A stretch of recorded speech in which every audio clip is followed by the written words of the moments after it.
Hola amigo de Perú 21, soy Mijail Palacios. Yo voy a conversar con el gran director peruano, cineasta Francisco Lombardi, que acaba de estrenar El Corazón del Lobo, su nueva película. Francisco, gracias por estar con nosotros, por recibirnos en tu casa además. Gracias, no, al contrario de ustedes.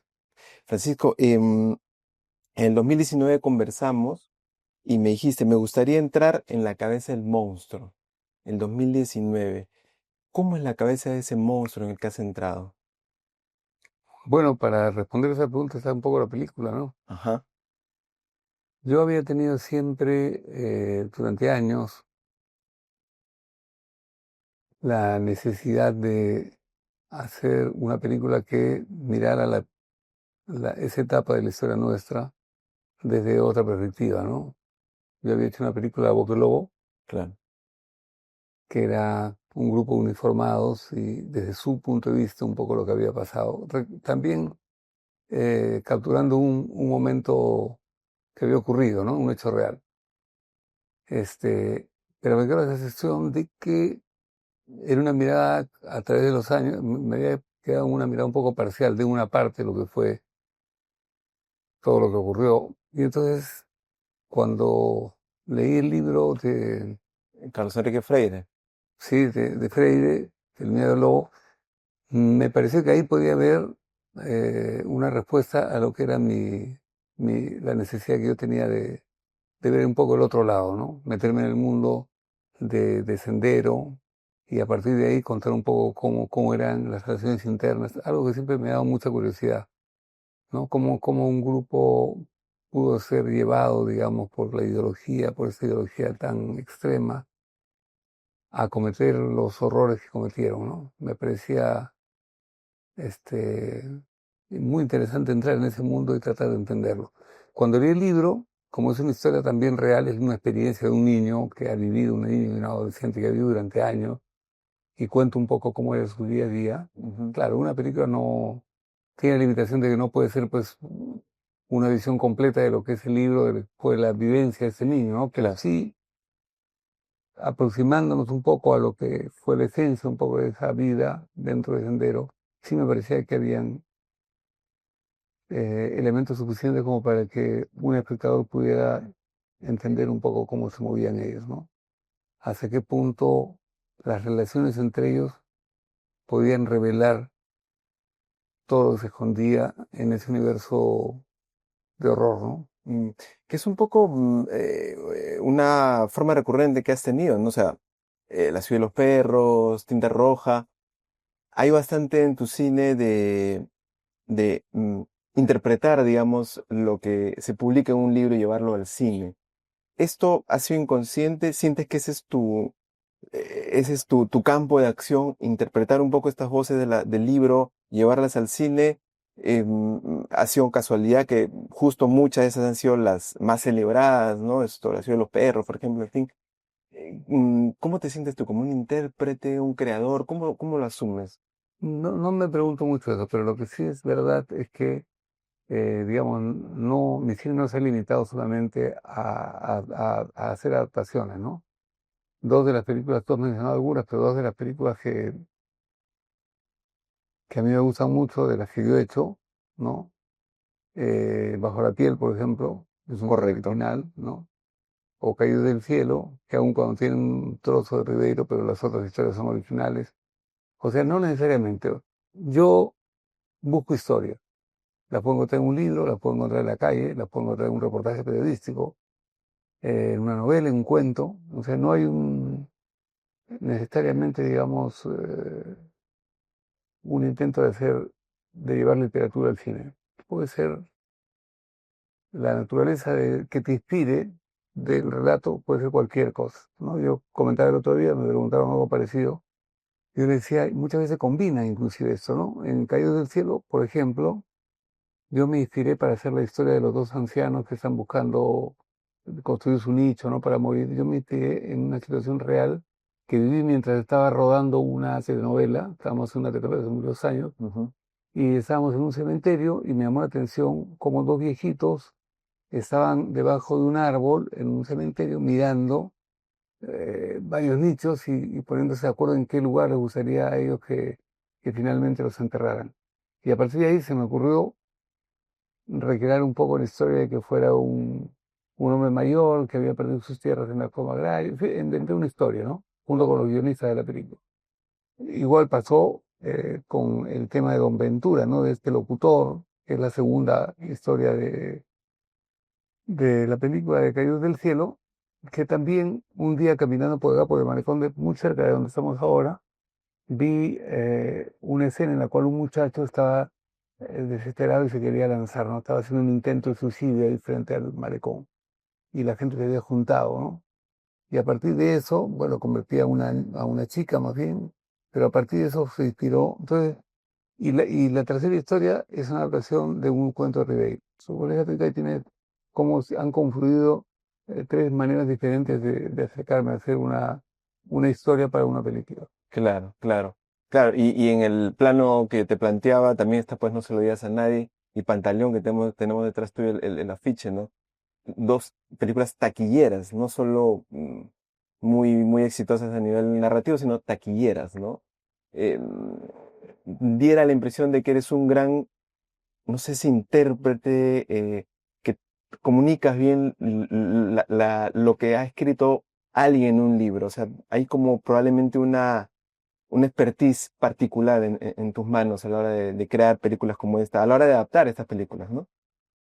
Yo, a ver cómo lo digo, pretendo, a lo mejor ingenuamente en esa etapa del cine, pretendo recuperar, no en todas las películas, porque las películas son distintas, tienen un inicio, una inspiración inicial diversa, pero digamos, en muchos casos lo que intento es hacer un cine popular, o sea, un cine que pueda tocar temas interesantes que despierten lo que yo siempre intento en mis películas, que es generar pensamiento crítico en el espectador, en un país donde hay muy poco pensamiento crítico, y yo creo que mi aporte a la cultura peruana, por llamarlo de alguna manera, sería eso, ¿no? Mi intención siempre de generar un espíritu crítico, un pensamiento crítico en el espectador.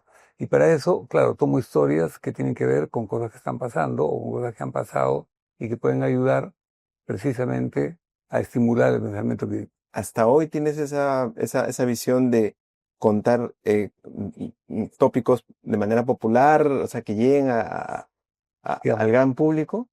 se ha vuelto muy complejo porque lamentablemente por la situación general del cine y particularmente acá en el Perú, es muy difícil que una película peruana tenga mucha convocatoria, ¿no? Ujú. Las películas peruanas que tienen convocatoria de público son las comedias, películas de puro entretenimiento. Y es muy difícil que una película que toque temas más interesantes, que no sean simplemente motivos de entretenimiento y diversión, puedan convocar público. Es muy difícil. Un Boca de Lobo hoy no convocaría, no llamaría tanto la atención como en su momento. Claro, sin duda. No llamaría la atención hoy. Así Ah, es lo que yo creo. pasaría casi como una película de culto, así, digamos, de cine alternativo, tal vez. Sí, a pesar de que, como es obvio, es una película que está pensada, digamos, en un nivel de comunicación muy masivo, ¿no? Pero eso está mal, ¿no? Esa es la realidad. Claro que está mal, pero eso es un poco lo que pasa. Hoy el público peruano ha cambiado mucho todo el sistema, ¿no? De todos Ujú. los multicines, ha cambiado. Antes tú tenías una oferta en el Perú, en Lima por lo pronto, de un cine muy amplio, ¿no? Yo recuerdo que cuando estoy hablando de los años 70, 80, Ujú. tú podías escoger películas, en algunos cines una película rusa, en otros cines una película francesa, en otros cines una película inglesa. O sea, había una dimensión, una diversidad muy grande de lo que se estrenaba. Habían cines especializados en determinadas películas, películas mexicanas, habían películas en castellano. Hoy eso es imposible, o sea, eso tú ni lo puedes imaginar, ¿no? Mm. Hoy está todo dominado por las grandes multinacionales que hacen de la distribución un terreno propio, porque además eso es lo que le gusta a la gente.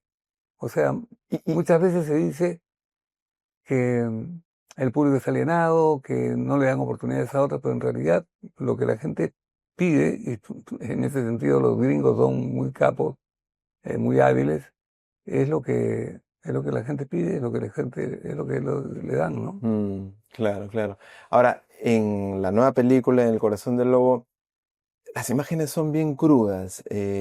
sobre todo en los momentos, los pasajes en los que los terroristas masacran a determinadas personas, traidores, como ellos los llaman, ¿no? Esta decisión, incluso hay unas tomas, cuando vayan a verla van a darse cuenta, muy explícitas tal vez. Es una decisión así pensada, Francisco, es decir, quiero que sea así explícito esto para mostrar la crudeza de este asunto. Bueno, claro, si tú te acercas a una situación de hechos reales en los cuales la persona que los ha vivido te los cuenta de una determinada manera, hay que respetar eso, ¿no? A mí me interesó mucho el tema fundamentalmente por eso, porque era una película que podía recrear cosas que habían pasado. Ujú. Pero yo creo que la intensidad dramática de determinados momentos de la película también generan un interés en el público. O sea, no necesariamente considero eso como un elemento negativo para, menos aún ahora que la gente está tan acostumbrada a ver cosas súper fuertes en los Así cines, es, ¿no? así es. Es necesario, es urgente recordar esos momentos. Yo veo la película, cuando la vi, sentí también esta necesidad, oye, recordemos que fue así de crudo estos momentos, estas etapas del terrorismo. ¿También lo haces un poco por eso? Sin duda. O sea, la intención principal de la película Ujú. es mostrar cómo era Sendero o cómo era este grupo de senderistas que retrata la película, cómo era su conducta, cómo era su comportamiento, qué cosas hacían, qué cosas pensaban, cómo eran las relaciones entre ellos. Todo eso que me reveló el libro de Freire, que es la experiencia propia de este chico Aquiles, que se ha dicho de paso, ha venido a Lima hace un par Víctor de días, Acuno, así es. ha tenido Fue una intervención tremendo, ayer Víctor. Sí, sí, sí. en un programa de televisión. Ha sido bien interesante porque se han juntado el chico que interpreta a Aquiles y el verdadero protagonista. Y claro, cuando le he preguntado y hemos hablado con él, nos contaba pues cómo debían ser las cosas que ratificaban varios de los temas que hay en el libro. El libro evidentemente es mucho más amplio que la película. Yo tengo que hacer evidentemente una reducción que permitiera que en menos de 2 horas se contara la historia de Aquiles. Pero es una historia que no es solamente la de Aquiles, ¿no? O sea, esta es una de las tantas historias de niños que fueron secuestrados y que fueron adoctrinados por Sendero Luminoso durante los años en que Sendero era dueño de toda la zona del Brain. ¿Y por qué hoy es relevante hablar de esos temas cuando muchos dicen Sendero ya no existe, ese fenómeno ya pasó? Yo no sé si tú recuerdas que hace unos 2 o 3 años Ujú. en Trujillo se encontró una especie de escuela de terroristas. Había un Así es. profesor que estaba adoctrinando a unos chicos jóvenes vendiéndoles la idea romántica de lo que era la revolución, que había que volver a intentarlo, ¿no? Que la situación seguía siendo igual, que había mucha injusticia social, etcétera. O sea, vendiendo la idea de que a través de esos mecanismos de los que utilizó Sendero, se podía generar la justicia social. Y claro, si nosotros olvidamos lo que pasó, es probable que lo volvamos a repetir, ¿no? Entonces, mi intención principal es esa, es recordar a la gente que no ha vivido esa etapa, que es sobre todo un público joven, recordarle lo que pasó. Es una película que intenta recuperar memoria y creo que esa es su intención principal. Claro. Ahora hablábamos de Víctor, del protagonista, que es Aquiles en la película. La mayoría o todos son actores jóvenes, algunos probablemente sean su debut en el cine, no sé. ¿Por qué eliges esta saga, este grupo de actores jóvenes para la película y no nombres consagrados y este rollo? Porque la idea de la película era precisamente acercarnos a ese mundo un poco secreto, un poco desconocido, que era Sendero Luminoso en el día a día, ¿no? Entonces, claro, si Ujú. yo ponía rostros que están vinculados a la televisión o alguna novela o que hayan hecho otras películas, o sea, que te traigan su personaje X de alguna otra historia, necesariamente te iba a quitar esa cosa un poco documental que yo quería, ¿no? Con los Mm. personajes. Por eso le pedí yo a la agencia de casting que nos hizo todo el casting de la película, le pedí, quiero rostros no conocidos, tráigame gente joven que tenga formación, que sea de teatro, pero que no haya tenido grandes oportunidades. Y me encontré con la sorpresa de que había muchísima gente. O sea, yo he tenido un desfile de posibles actores para cada personaje enorme, lo cual te hace ver que hay un talento enorme también, ¿no? Que no tiene oportunidades en el Perú para poder desarrollar su vocación de actores, ¿no? ¿Víctor Castió o tú ya lo habías visto en No, Willa Víctor Pirja no. tal vez? Víctor es un caso especial porque yo había visto la película que él había hecho, ¿no? Ok. Entonces, pedí verlo. Claro, y cuando lo vi me sorprendió cómo había crecido, pues, ¿no? Porque yo lo conocía de niño, Claro. ¿no? De la película eh, Willa Pirja.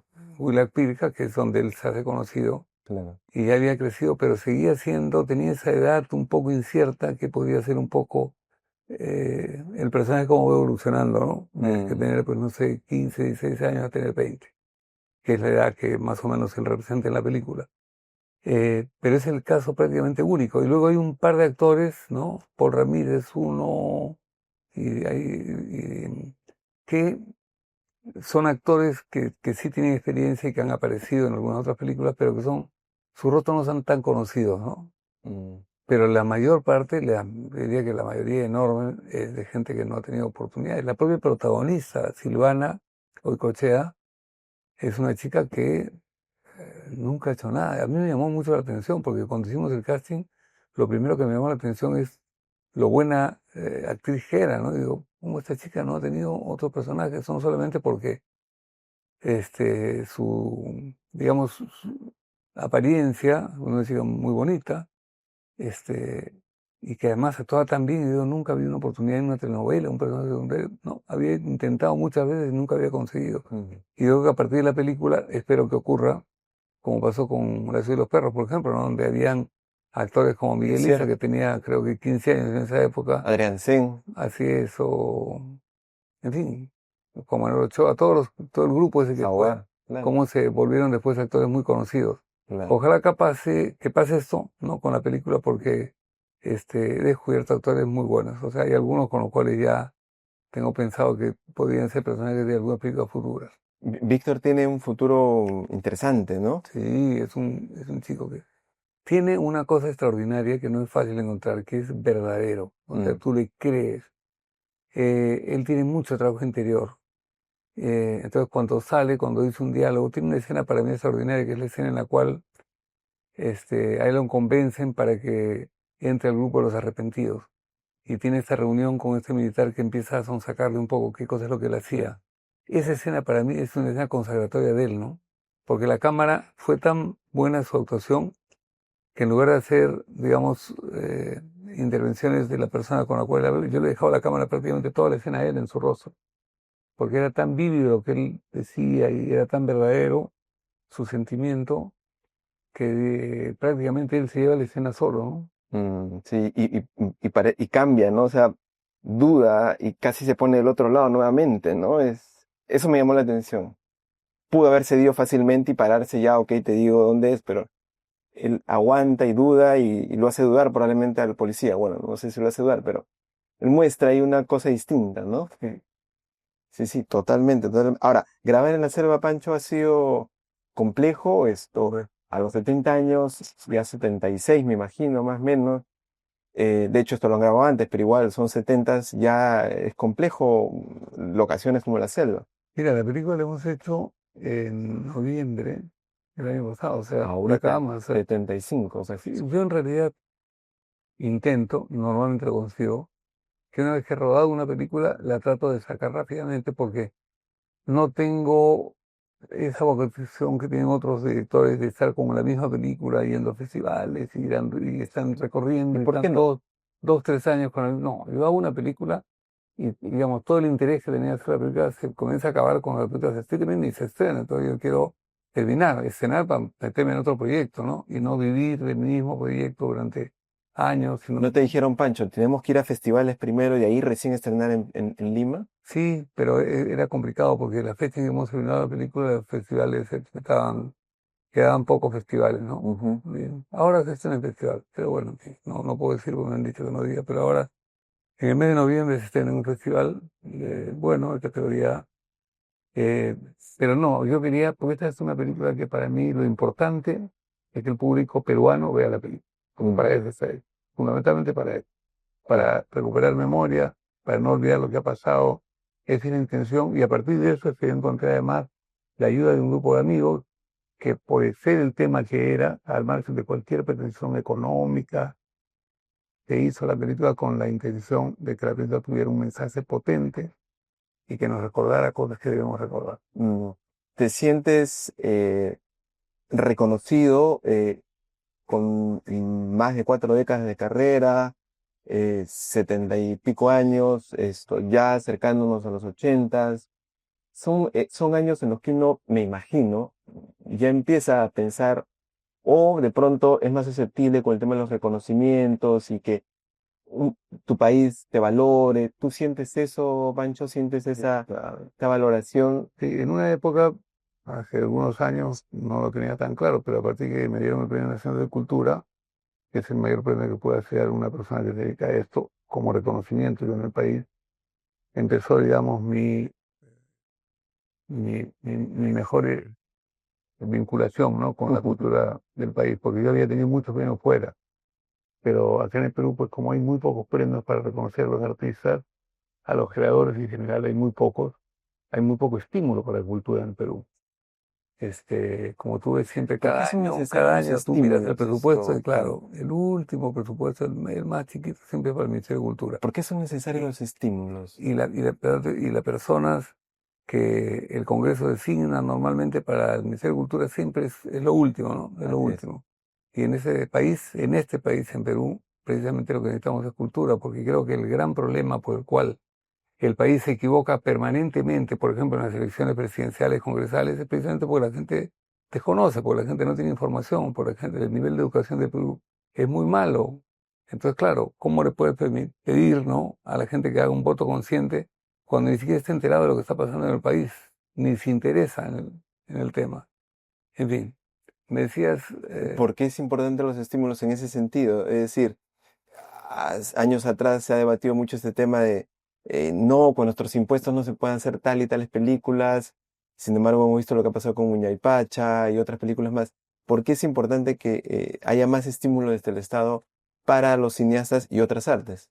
ya, principalmente por lo siguiente, el cine, no en el Perú, en el mundo, exceptuando Estados Unidos, en el mundo, el cine, digamos, no comercial, o sea, el cine que busque, el cine que sea, que lo podemos adscribir al mundo de la cultura, el cine de directores que tienen algo que decir y no simplemente hacer entretenimiento, está apoyado por el Estado en todo el mundo. Esa es la razón por la cual todos los países, el 90% de los países, tienen un Ministerio de Cultura o tienen una oficina de cine que hace que se estimule determinado tipo de proyectos cinematográficos que si tú los lanzas al mercado directamente no tendrían público. Por lo tanto, todo el cine sería solamente entretenimiento.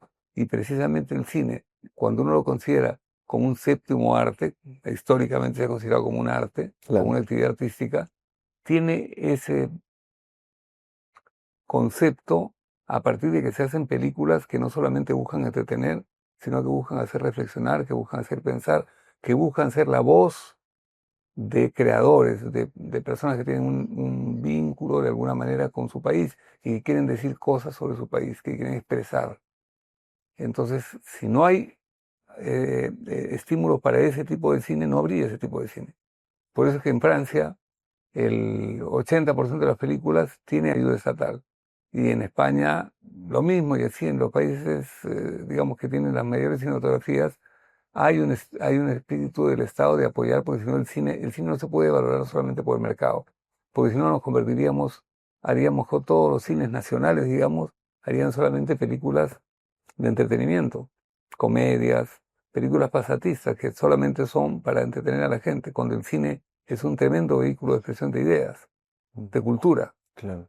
Esa es la necesidad que se tiene para Lo que pasa es que también es verdad que eso, en algunos casos, y eso a mí me preocupa, ha servido para que los cineastas, no solamente en el Perú, hagan un cine en el cual no les preocupe la relación con el público, ¿no? Entonces, haces tu película para tú tenerla para tus amigos, para ir a un festival, y claro, como has recibido dinero del Estado y has hecho una película pequeñita que casi no has invertido dinero porque es una película muy sencilla de filmar, ahora con las cámaras que son más económicas, los materiales para filmar, todo se ha vuelto mucho más económico. Entonces, claro, haces una película y en realidad lo que te interesa fundamentalmente es este, mostrársela a un grupo de gente especializada o a tus amigos, ¿no? Ir a algún festival y nadie se enteró de digamos, un poco más masivo de que había esa película. Eso sí me parece que es, digamos, el punto, puede ser el punto débil de dar una excesiva, pero claro, como los premios en el Perú son bajos, porque son el máximo premio de $200.000, claro, con $200.000 tampoco se puede hacer una película con facilidad. Y esta Mm, película costó más del doble que lo que le da el ministerio. Claro, sin el ministerio no la podía haber hecho, porque tampoco hubiera podido conseguir todo el presupuesto completo. claro, Entonces, yo creo que la idea es esa, ¿no? Que el dinero que te dé el Estado sea un punto de partida para que tú termines de financiar tu película y lo hagas en términos profesionales. claro. Se está haciendo mucho cine no profesional, o sea, cine que haces con un grupo de amigos y que, claro, como tienes el apoyo, entonces no te interesa mucho lo que va a pasar con el público y te quejas de que no te programan. Yo veo películas peruanas, por ejemplo, que no hacen esfuerzos de promoción. No te enteras tú que se han dado. Hay cantidad de películas que no te enteras, han pasado en carrera, no te enteras por qué. Porque fíjate que el Ministerio de Cultura te da un dinero para que tú puedas hacer promoción. Nosotros lamentablemente no hemos alcanzado esto, porque en este momento el Ministerio de Cultura, DAFO, específicamente Claro. el ente que se encarga del cine, está metido en un tema burocrático y había que esperar hasta dentro de un año y medio para poder estrenar la película. Y como te digo, yo hago una película y me interesa estrenarla ya. Y no nos han ayudado, no hemos podido acceder a eso, ni tampoco algunas de las películas que se han estado dando. O sea, se demoran tanto, es muy, muy burocrático. O sea, Mm, TAFO se ha vuelto un ente muy burocrático y yo creo que hay que hacer un esfuerzo para desburocratizar lo que son las ayudas y cómo está funcionando el Ministerio de Cultura. claro, claro. Pancho, luego de hacer esta película en la selva, llegas con ganas de hacer una nueva película, No en la selva. perdón, o sea, que sea rodada ambientada, digamos, en la Amazonía, ¿no? Esto. No aspiraría a hacer una película otra vez en la selva, no creo. Depende, ¿no? O sea, en las condiciones en que hemos filmado, en los lugares en que hemos filmado, no. O sea, nosotros hemos filmado en la montaña, ¿no? De la selva, pero la selva con montañas. O Ceje sea, selva, digamos. claro, o sea, había Claro. que cada día, Qué sobre es más todo, complejo, ¿ah? Porque hay ahí pendientes, así es, esto. a eso me refiero, ¿no? O sea, Claro, habían días en los cuales todo el tiempo estábamos subiendo cerros, pero llenos de árboles, de maleza, claro. y el piso, todo el piso son raíces, o sea, no hay camino, ¿no? Entonces, llueve, las raíces son irregulares, te resbalas, te caes todo el tiempo, está lleno de insectos. Claro. Ese ha sido un rodaje muy, muy difícil, muy duro. A lo que iba es, luego de esa experiencia, eh, tienes más proyectos en mente, llegas capaz un poco agotado, no sé si sea tu última película o tienes más en mente. No tengo más, tengo más. Tengo más Cómo películas. va ese asunto? Yo entiendo que estoy en una etapa más o menos final por un tema de edad, pero vamos a tratar de prolongar un poco ese final. Ujú, Tengo proyectos, tengo un proyecto que presento hace 5 años a DAFO, que es una película citadina, más sencilla de filmar, pero que lamentablemente los jurados del esto no me dan la ayuda, entonces no la puedo hacer porque, claro, sin ningún tipo de ayuda no hay forma, ¿no? Es una ujú. película que tengo sobre...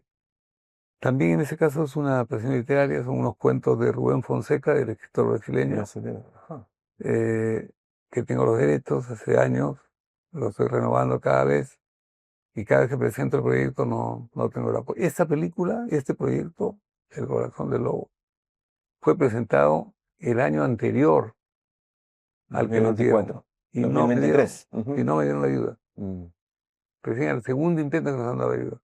Pero claro. es bien difícil entender los criterios, ¿no?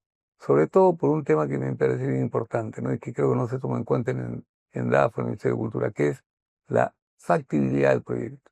O sea, tú tienes que analizar un proyecto cuando entra al concurso y ver, ¿se va a hacer este proyecto? ¿Se puede hacer? ¿Tiene la capacidad de hacerlo? Ayer hice una película, uno de los proyectos ganadores, que es una película de época complicadísima de hacer, y tú ves, no ves que hayan apoyos, que hayan financiamiento exterior. Entonces, dices, ¿cómo le das apoyo a una película que probablemente van a pasar años de años antes que se pueda hacer, si es que Ujú, se hace? claro. Porque hay varios proyectos que han ganado premios hace algunos años y que no se han terminado de hacer. Porque la factibilidad, el hecho de que cuando tú veas un proyecto veas qué empresa lo hace, qué director lo hace, qué posibilidades reales hay de que esta película se haga, llegue a su fin, que es lo que le interesa al Ministerio de Cultura y que es lo que le interesa al país, ¿no? Claro, claro. Y bueno, Ese yo creo que es un criterio que no se está, si no, yo no entiendo por qué una película como esta no pudo tener apoyo en su primer momento. ¿Y qué te falta hacer, Pancho, entonces? ¿Y qué sientes que te falta hacer?